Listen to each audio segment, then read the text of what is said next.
Quelle est la situation à cette rentrée scolaire 2016 dans les collèges du Vaucluse suite à la mise en application de la réforme? Elle est somme toute assez simple à préciser.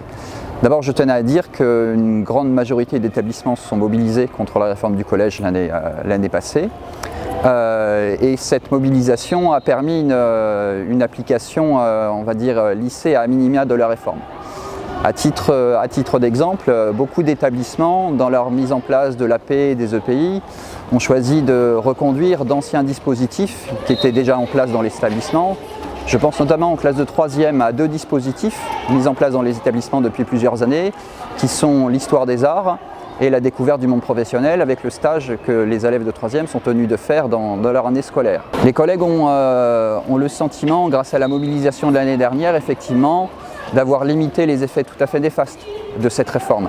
Entre le texte qui était présenté par la ministre en avril 2015 et l'application concrète de la réforme quotidienne de la réforme dans les établissements à cette rentrée scolaire, ils mesurent tout le chemin qui a été parcouru.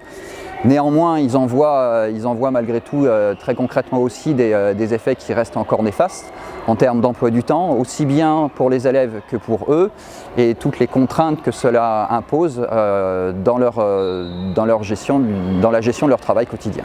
Donc il faut, pour que effectivement cette réforme puisse nuire le moins possible à nos conditions de travail, il faut continuer la mobilisation, continuer nous départementalement, syndicalement au niveau du département, continuer à informer les collègues et peut-être trouver à certains moments des temps d'organiser des stages, avoir des remontées sur les établissements pour qu'effectivement on puisse continuer la mobilisation des collègues sur cette question de la réforme.